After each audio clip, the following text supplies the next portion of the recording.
What's good, guys? This is the Entrepreneur here today with a new video. Welcome to my first ever top 7 seasonal list. So if you watched my fall list, you know that I don't have the collection to do 5 and 5 or 10 and 10 anymore, niche and designer. So now I'm strictly sticking to an integrated list, and maybe some of them are going to be 10, I don't know. But this one for winter is going to be 7 fragrances. This is what I plan on wearing this winter the most. If you would like an honorable mention, there will be one in the description as well. I'm just not sure about it. That's why I can't put it on this list. These are only fragrances that I know I'm gonna wear. So we're gonna kick off this list with number 7 with a niche fragrance. This is a niche fragrance that I have said in the past is overpriced, and I stand by that because there are cheaper alternatives, but that doesn't change the fact that it smells better than them. At number 7, we got Creed Original Santal. So Original Santal, you know it's actually a clone of Mont Blanc Individuel, you know. With the dates, this was released after Individuel, but Individuel's way cheaper, so we call it the clone. Whatever, people always give you shit no matter what you say.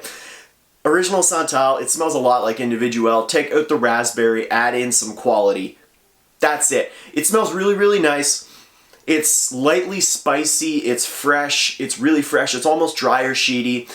It's kind of sweet. It's got vanilla, juniper, I think sandalwood, juniper berries I should say, and it just smells really, really nice. I love Original Santal. I don't wear it all the time, but it is a really, really nice fragrance, and I think that fall and winter are probably the best seasons for it. So at number 7, we got Original Santal. At number 6, we have the smallest vial of fragrance in this list.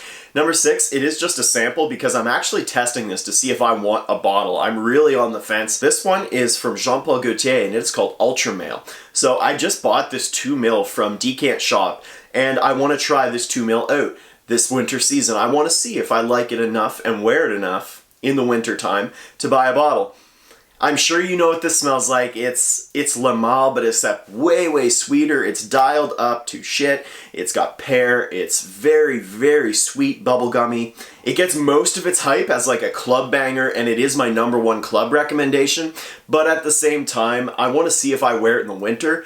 I think it will be good for the winter, but I never go to the club, and if I were to buy this, I want to make sure that it works in the winter. So that's why it's only at number 6. Could be way higher, but it smells awesome. Ultra Male at number 6. So at number 5, unfortunately, my baby has to place this far down.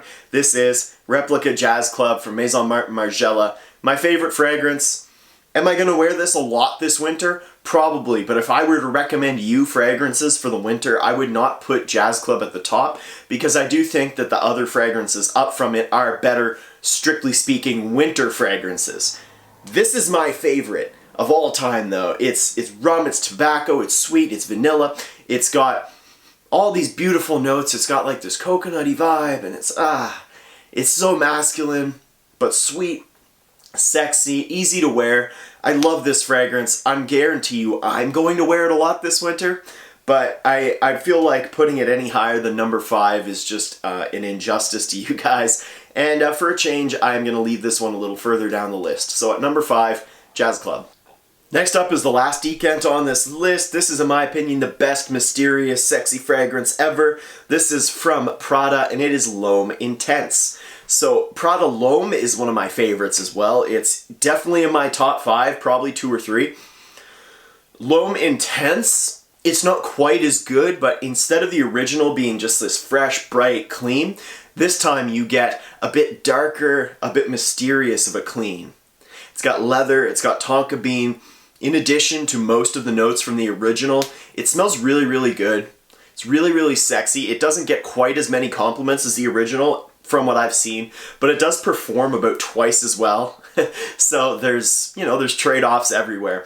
Prada L'Homme Intense though, I've really been enjoying it this fall, and I'm assuming that I'm going to keep enjoying it my first winter with it. So that's Prada L'Homme Intense. At number 3, to me, this smells exactly like Christmas.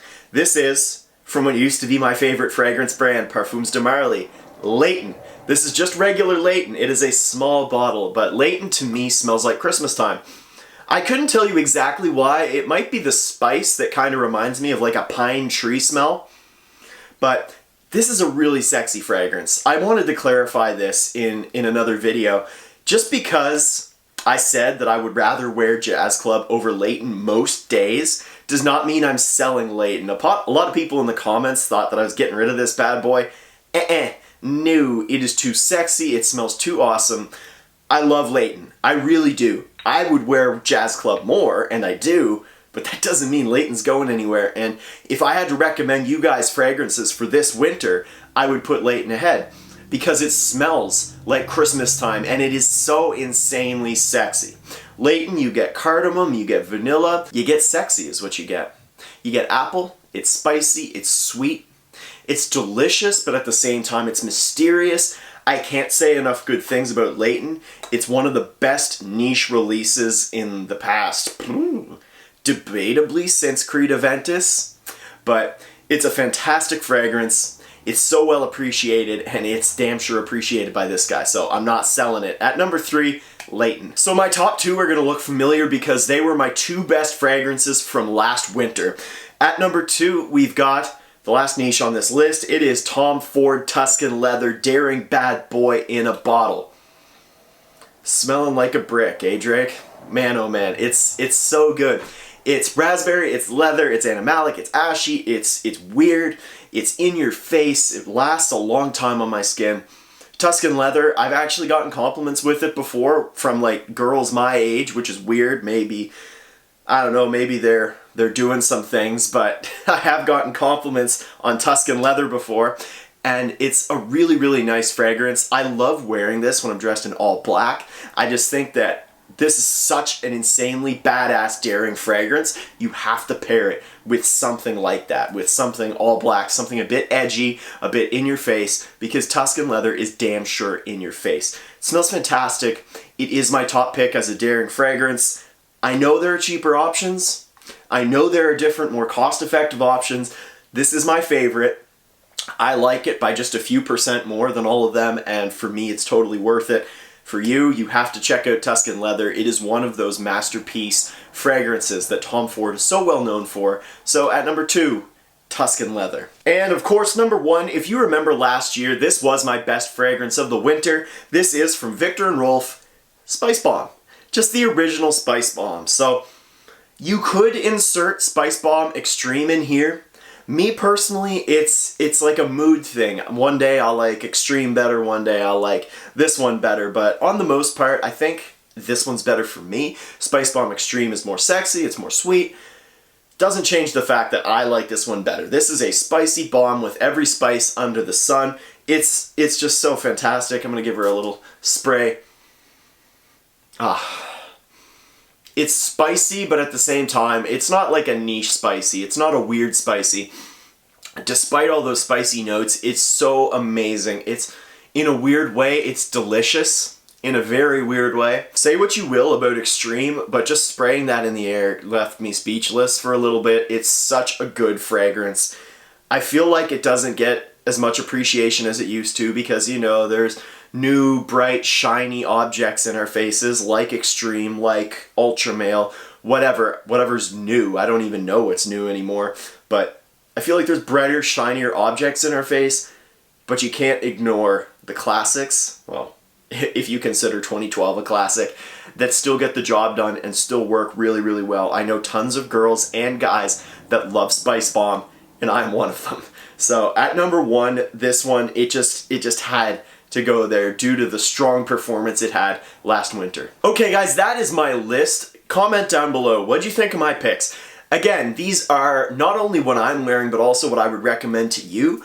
I'm probably going to wear Jazz Club more than most of my fragrances here, but that doesn't change the fact that I think that the fragrances higher up are going to be better for you guys in the winter.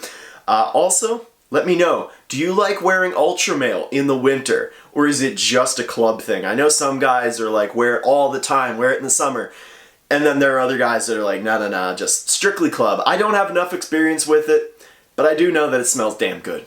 So comment down below. If you haven't subscribed, please consider doing so down below as well. Hit the thumbs up and the bell to get notified when I come out with new content.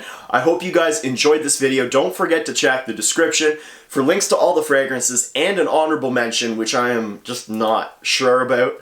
It's a fantastic scent, but I don't have enough experience with it to recommend it on this list or to say that I'll be wearing it all the time. I hope you enjoyed my first ever top 7. I'll see you in the next video, guys. Have a great day.